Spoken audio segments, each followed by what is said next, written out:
Just want to make sure, get everybody in before we really get started. Welcome, welcome to Breakout 1.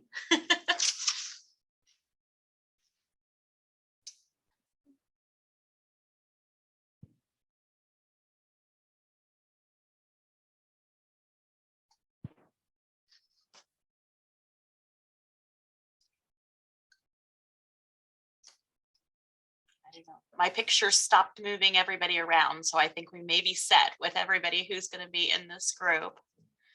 If not, they can join us. But we have a few questions that we'd like to work through as we do this. Please feel comfortable. I guess you can see me. Feel comfortable just speaking. Come off mute. We don't have to do it super formal. Just want you to have the opportunity to share your own experiences and insights to work through this conversation. So the first thing we want to kind of think about is, what is your organization currently doing to ensure that children are physically active? So as you think about that, I can kind of share as far as my own. Since I work for the health department and child care licensing in Kansas, there are regulations that our providers are required to do. So I do that both through observations and through conversations with providers to see what they're doing on a daily basis, if it's something that I'm not directly observing. So I'm just that very minimum standard that's set by the state with what they're required to do with their children as far as getting them physically active, get them outside and those things. So if anybody else wants to come off and like I said, what is your organization currently doing to ensure children are physically active?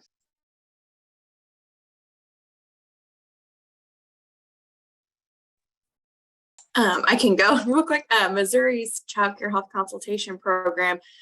We do several things. We promote the Department of Health and Senior Services Move Smart recognition, for child care providers in the state.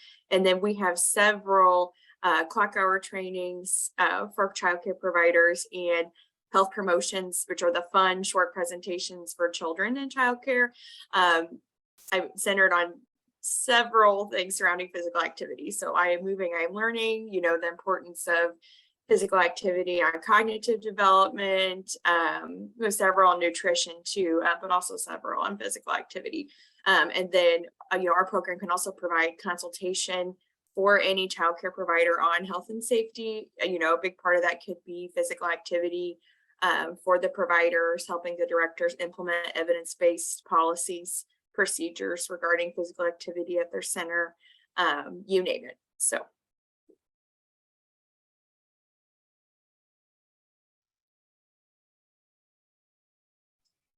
Anyone else want to share? We know Mike is actively getting kids on bikes, so he did share that with us, and that's exciting. One thing that I would. Sorry, go ahead. Well, I was going to say, I feel like we're in a little bit different situation as a physical activity provider, but the one thing that I would say is, do not let lack of resources or slow you down. There are plenty of groups out there available, whether it's biking or something else, people that are looking to partner on physical activity. Previous to this, I spent almost 20 years in the sport camp business.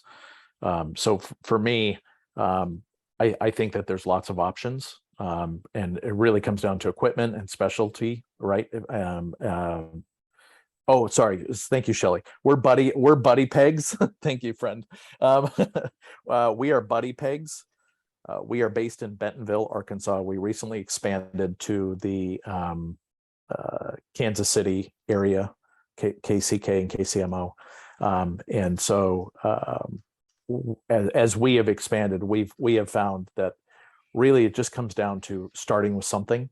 And so for us, we provide some programming options, but we provide the bikes, we provide the experts, the helmets, et cetera. But what I was going to say is there are so many groups out there that are looking to donate bikes, recycleries that are looking to give bikes away, especially those balance bikes. Find partners, and obviously Bike Walk KC is an amazing partner. They're the ones that introduced us to this group. Bike Walk KC is an amazing resource. So I would just say while you're out there on your physical activity journey, most things I think can be solved through partnerships, and there's a lot of people and a lot of opportunities out there to do so. Thanks, Mike. Sandra, do you want to go ahead and jump in there?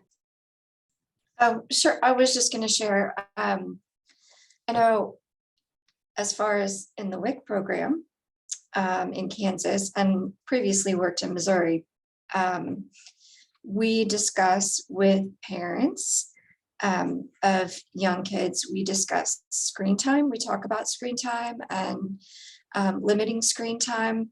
When I'm talking to parents about how much time their kids are spending in front of a screen, then we kind of get into, alternate options, taking kids outside, going for walks, doing things like that, even inside, like if it's cold or if there's, bad weather, kind of playing around inside. I even talk about, turning on music instead of screen time. But I've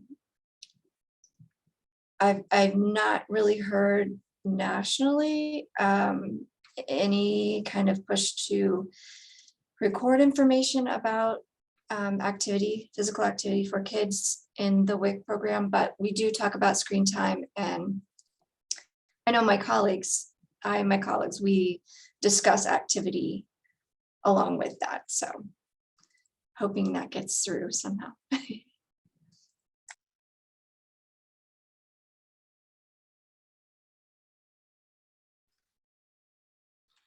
Right. So, of course, if somebody else has something else to share on that, we can always go back to that. But the next question we want to discuss is think about some barriers that you see within your organization when trying to implement physical activity programs or plans. So if there is something that just is stopping or making it more difficult, and then since I'm already talking, I'll go ahead and start. I guess the limitations of our organization is we are the minimum standard of care is what I regulate.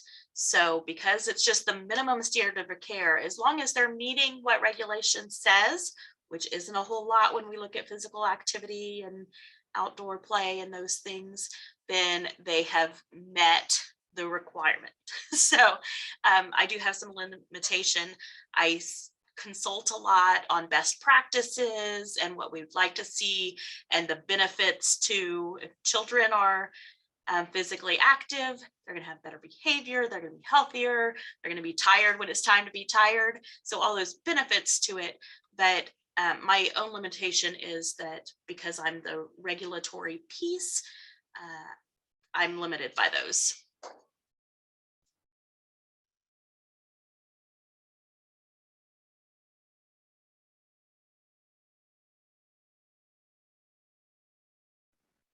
I think one of the barriers, at least in our, I'm speaking from a hospital perspective, in a clinical perspective, one of the barriers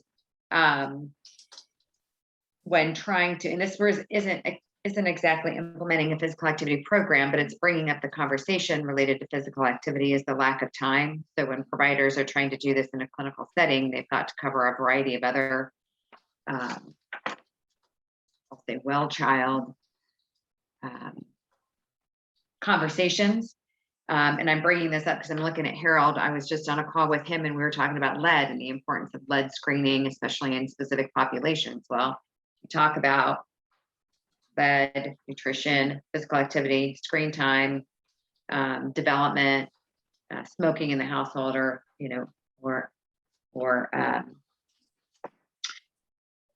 their exposure to smoke, whether it's secondhand smoke.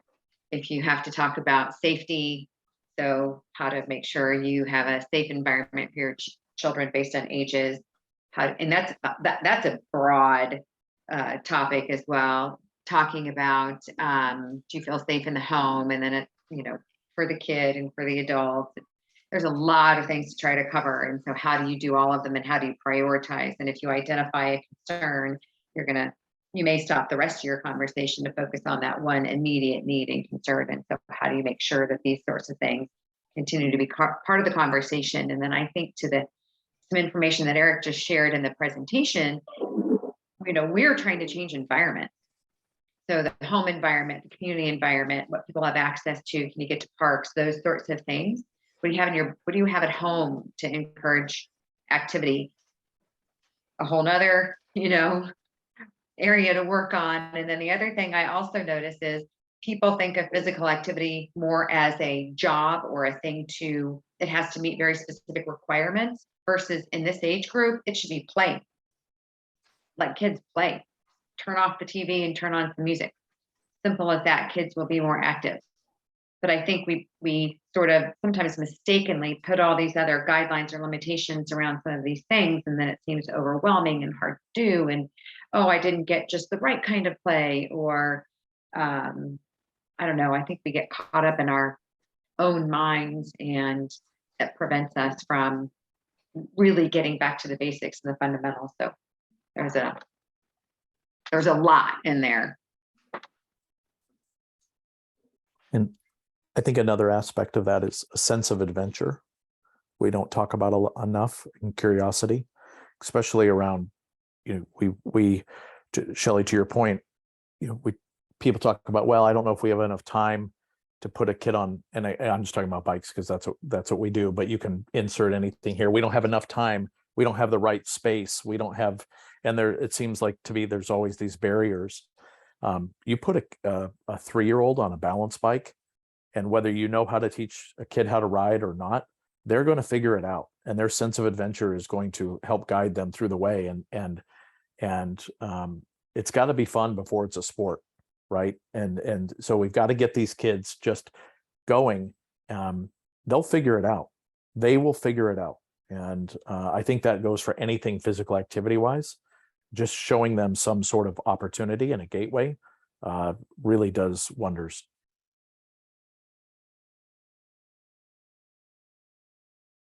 So as far as, sorry, I don't have a camera, but this is Andrea. So as far as barriers go for the community that I serve, the health department that I'm at, we aren't locally tax funded, so it does create some complications when trying to go out and provide education to the broader community. Thankfully, I work with Tara and the CCHC program, so I am one of the consultants, one of the trainers, which does allow us the opportunity and the finances to go out into our childcare providers, work with them, and make contact with their families.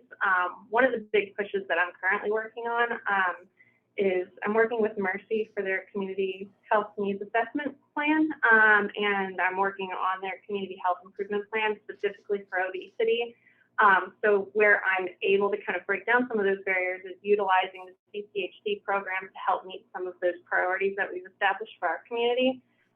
But really, funding is a really hard topic for where we're at, just because we don't have the local support for it.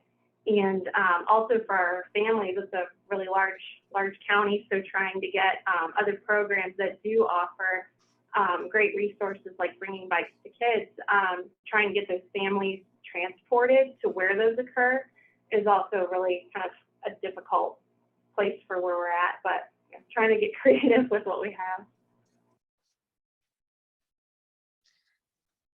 I'll also direct everybody to the chat because Ms. Martha Smith with the Missouri Department of Health and Senior Services was able to share that the Health and Senior Services supports many efforts through regulating childcare, implementing community-based initiatives to promote the support healthy living and active living, supporting activities and facilitating partnerships to create environments that support healthy eating and active living, encouraging local health department staff to participate in school wellness committees, at school districts within the jurisdiction, increase school community collaborations. They are super busy over there with all the things that they are doing. Fantastic.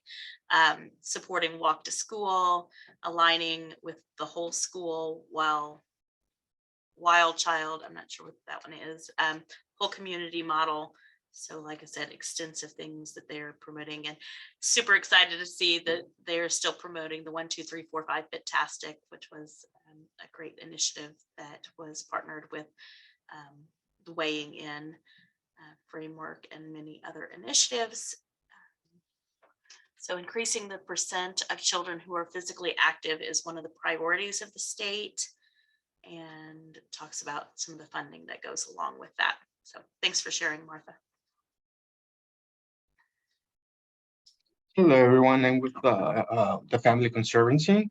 We are a Head Start program and the Head Start health coordinator for the Family Conservancy. And we do not provide direct service, but we have 11 partner sites that we contract with. And we mainly follow the Head Start regulations on promoting physical activity, making sure they have the children have age appropriate equipment, and they have their and that they do engage in indoors and outdoor activities that promote physical movement. As far as barriers, I think Shelley touched on a couple of points. I think one of her barriers is it's promoting the physical activity at home and making sure they have a safe environment at home, and engaging the entire family, parents to model physical activity as well. And I think where we're really struggling is just healthy eating, and looking at the nutrition, and just promoting healthy eating at home.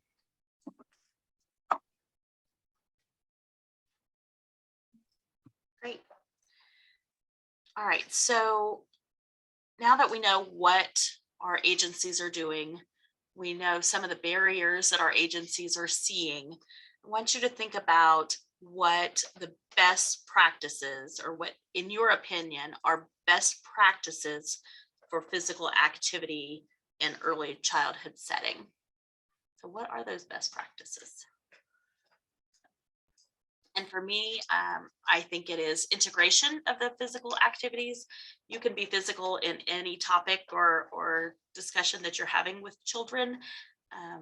So not having, oh, we have to go be physical right now, which is kind of what Mike was talking about a little bit.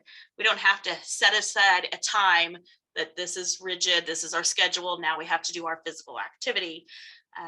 But if we're learning our letters, we're making our body into the letters. We are stretching and finding them in the classroom with colors and those things. So I think one of the best practices is not thinking of physical activity as a separate thing, but integrating it into everything that we do within the early childhood.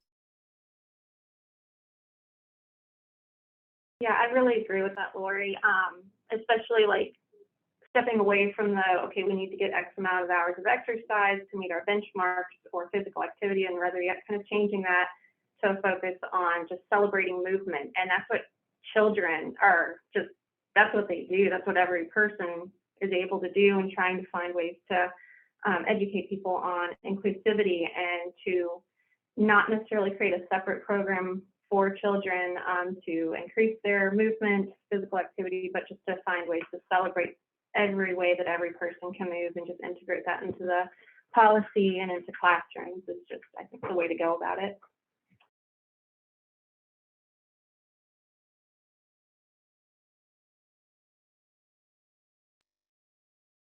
Just to add on to what you guys were saying about this, is interesting how the teacher led and like the play, we've got data that was showing that just because it's put in the schedule, the kids aren't actually being active during that time period. There would be like indoor play, but we'd have accelerometers on the kids, and 50% of the time that was designated as play, kids were just sitting around, or they'd go outside and be active for the first 5 minutes and then go sit in the dirt and play. Like they're not, even though it's in the schedule and it looks like there's activity time being put into the center, the kids aren't actually active during that time. So you need to find, it's like, when do I go? Like, you probably don't need the teacher led in the first 3 minutes outside. Kids go outside and they run around, but maybe you need to introduce it at 10 minutes. Or it's interesting how it's not just putting it in the schedule. You need to find the right balance of this instructor time and the scheduled time.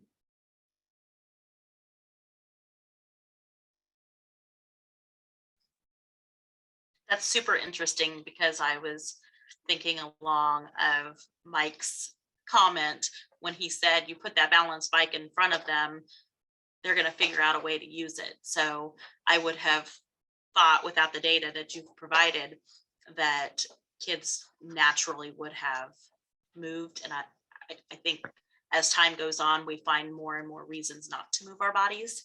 But in my I think thinking, variety is is the children important. do that. Variety.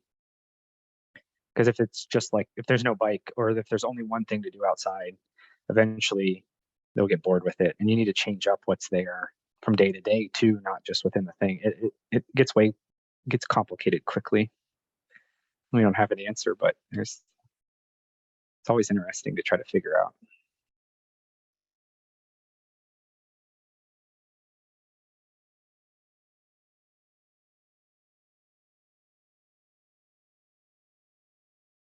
You're muted.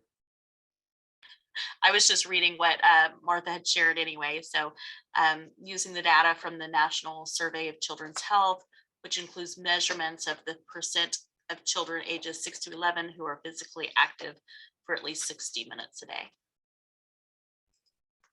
So I'm really interested in this population. So the 2 to 5 year olds, it doesn't, but when we look, there doesn't seem to be good either national or local data related to physical activity for 2 to 5 year olds or 2 to 6 year olds. Is that accurate?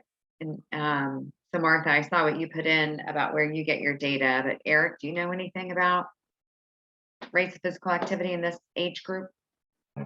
So are you talking national data sets or just for your local? Well, either, but I mean, it's not out there yet, but when Haynes redid their protocol for accelerometers moving into the wrist, they also increased their age group, and that data was only made publicly available in the last 8 months or so. It started back in 2011, but it's never been made publicly available. So that expanded their age group for accelerometer data. And then, it's trial by the stuff I know is, the stuff that we've individually collected, or Go Knapsack has a broad question of activity. But I think now that data is out there with NHANES, you'll have a better shot at national data set. Someone just needs to be able to process it. Yeah, and prior to that, there really wasn't national or state data for the younger age group. And hence, that's why Title V national outcome measures and performance measures are based on that 6 to 11. Yeah, that makes sense. And that was what we were finding too. We're really sort of looking at how do we know what's going on in 2 to 5 year olds. So, I mean, all of this sort of goes together. So Eric, you're saying that the accelerometer data that you've looked at, you just send kids outside to be active, and they're not necessarily active. And now we know that. So we might have been assuming, like what Lori was saying, that kids are going to be active, just do those sorts of things, but we're not really getting there. We're not really changing what needs to be changed. I will say that we are putting in a grant to combine all of our trial data. So we have 4 or 5. I mean, this could be North Carolina based, but we have 4 or 5 trials that direct observation and childcare and accelerometer data are matched up per day, per hour, per minute. And we're trying to do a pooling project to harmonize all of that so it can be accessible for people to use, publicly available so people can use. So it's probably maybe 1,000 or 1,500 kids across these studies that we're trying to harmonize together for this purpose with direct observation at childcare. I don't know when that'll be available, but we're putting in the grant in October to do that. Wow. And since we will, since we will be moving back shortly, I want to jump to in what ways we engage with families. So we've talked a lot about it and kind of around family engagement. I'll be honest, as far as our agency, we don't engage families directly, with the exception of being available to them and going out to where they are and talking, but it's never physically activity based either. So we're an F in that department. Who else has some family engagement ideas? Well, I could speak to that. Oh, sorry. I no, didn't go ahead, share, Amy. I didn't share anything before because, well, I'm not currently working with programs, but I represent the Family Conservancy and I've done grants with family childcare providers with Childcare Where Kansas on knapsack topics, but family engagement's definitely a thing we did. So my family providers do the assessment tool online. They set goals. They use the tips and resources. They're heavily have been involved in that tool. And so then the family engagement part is sharing resources with families, giving them ideas, literature, best practice tips, and then maybe even doing those cafes like was mentioned in the presentation. They actually did family events as part of a requirement in the project. So I also encourage them to focus on a knapsack topic with their families. So that definitely was, I think, a strength that I was able to do in the past couple of years with the work that I did with family childcare providers, and then taking that outside of their program to engage the families. So I think we did a good job when we had that opportunity. And Amy, weren't you able to provide some type of stipend that allowed them to promote those?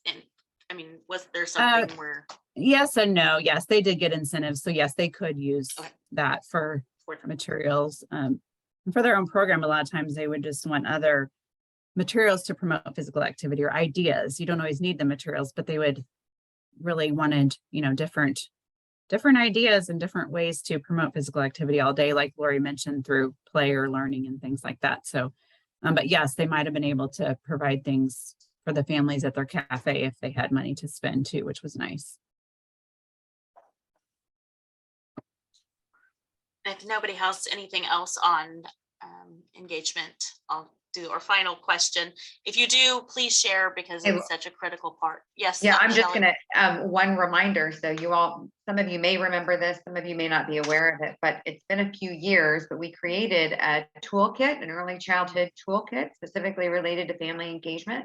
And so it's resources that the center, whether it's home-based or center-based, can use to promote nutrition and physical activity using the Fitastic messaging. And then there's handouts that go along with it that can be sent home to families for information on how to